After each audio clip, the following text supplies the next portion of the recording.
All Gujjar and Bakarwal conference ने delimitation commission के जरिए मखसूस तबके के अक्सरियती दर्जे को अक़लियत में तब्दील करने की कोशिश का इल्जाम लगाया है। कॉन्फ्रेंस के चेयरमैन हाजी मोहम्मद यूसुफ का कहना है कि कमीशन बीजेपी की ईमा पर काम कर रहा है और जम्मू कश्मीर में कम्युनिटीज को तकसीम करने की कोशिश कर रहा है। उन्होंने फॉरेस्ट राइट्स एक्ट के आड़ में जंगलों में रहने वाले लोगों को उनके घरों से न निकालने की मांग की है। नोटिस में ये आया है कि डीलिमिटेशन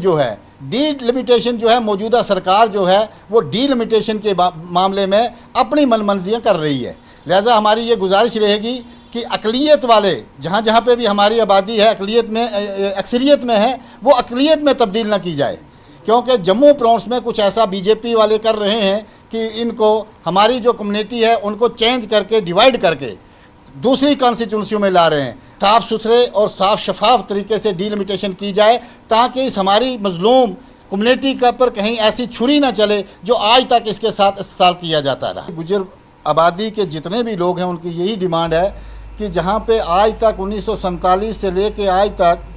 जिन जगहों में जिन कॉन्स्टिट्यूंसियों में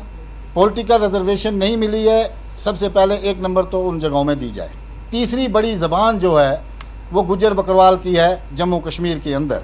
और ये डिमांड की गुजर बकरवाल कॉन्फ्रेंस की रहेगी कि साहब इसको 8वें शेड्यूल में शामिल किया जाए।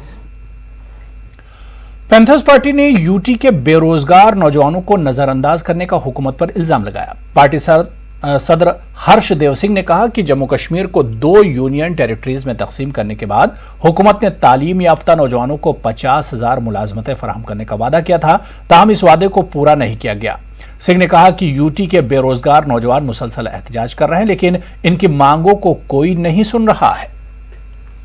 जब बजट सेशन हुआ पिछले वर्ष 2020 में जनवरी-फरवरी में,